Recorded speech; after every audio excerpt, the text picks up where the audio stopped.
Mike Reese here. Long time no see. Going back again. Now, this is going to be my dojo tips.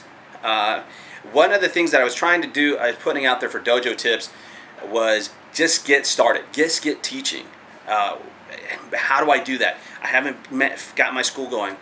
Okay, well, you don't have a school. There's ways around that. There really is.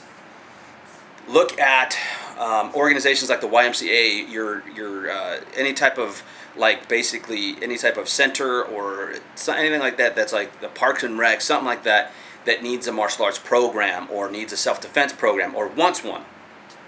Go in and make a case for that, and then try to build a student base through that course of action. Start getting people in.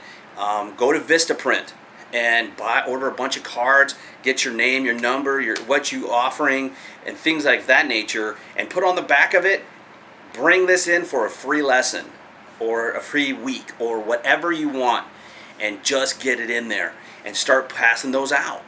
Pass those out as much as possible. Make sure you're logging all the, how many cards you sent out, how many people you've talked to, things like that, so that way you can see what kind of feedback you're getting too. Is that positive feedback? Is it this, that, the other? How many people have called you and contacted you from those cards? Things of that nature, so you can kind of see what people are responding to the most. That way you can continue doing that and maybe start changing the philosophy of how else you're doing this. This comes into marketing yourself. When you talk about martial arts, you don't have a physical item to hand somebody and they can test it out and say, yeah, I really like that, and then they come back to you. You only offering what's in your head.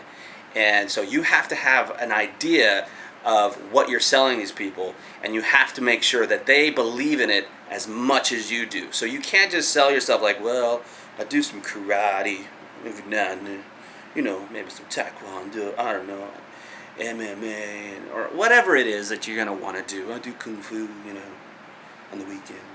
I mean, if you downplay yourself, you're going to never sell yourself. You're never going to make anyone believe in you. You have to believe in you before anyone else will. And that's how it is in the name of the game. That's why I think we run into so many people in our business that seem to have a little bit of a high-mindedness about themselves, is because they had to have that high-mindedness, or else they would never believe that they had something that no one else has, and they need it from you. That's exactly what it's about. That's why I don't teach. It's one of the hardest things I can do. I don't believe I have everything.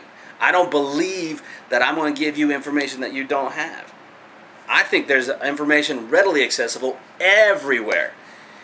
The fact is, what I know, not a lot of people do, but I know a lot of people that have that knowledge, that have very successful things happening in their life.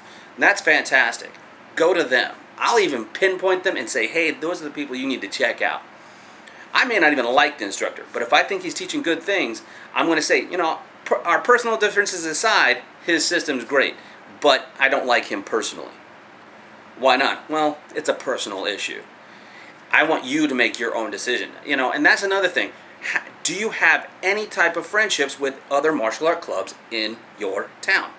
Go around. Go to their free sparring days. Go around to all these different things that they do, because there's a lot of possibilities there. If you can go out there and make friends with these people, maybe they'll pass people your way, and you'll make that trade-off back and forth. Now, more than likely, some of them won't. Why? Because they need to keep their doors open. But if they're really big and they don't teach what you teach, they will send someone your way, and the possibility of doing a seminar at their school would be big. And because then you could go in there, help them out, do that thing, and show them things that you do, and then at the same time, you could be inviting public in that area to start maybe looking at you for an instructor. Get into that. Also, go around and talk to the people that are in your circle of influence. Hand them cards. Have them come over to your house.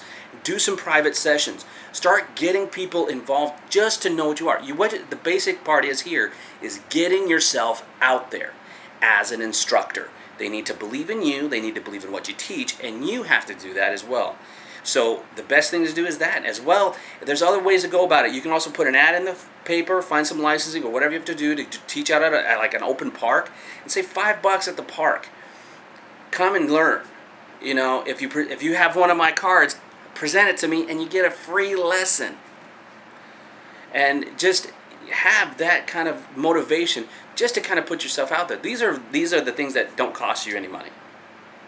These are things that are going to help you.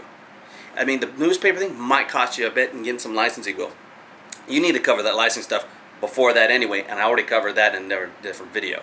So check it out. You need to go and motivate yourself to do a little bit more. You need to go out there and get out there and make sure people know what you're doing. Do you know what you're doing? All right, guys, you got to just believe. Remember, believe in yourself. No one else is going to have the dream you have for you. So you have to believe in yourself so others can believe in you too, okay? Keep up the good fight, guys, and keep working hard at your dream.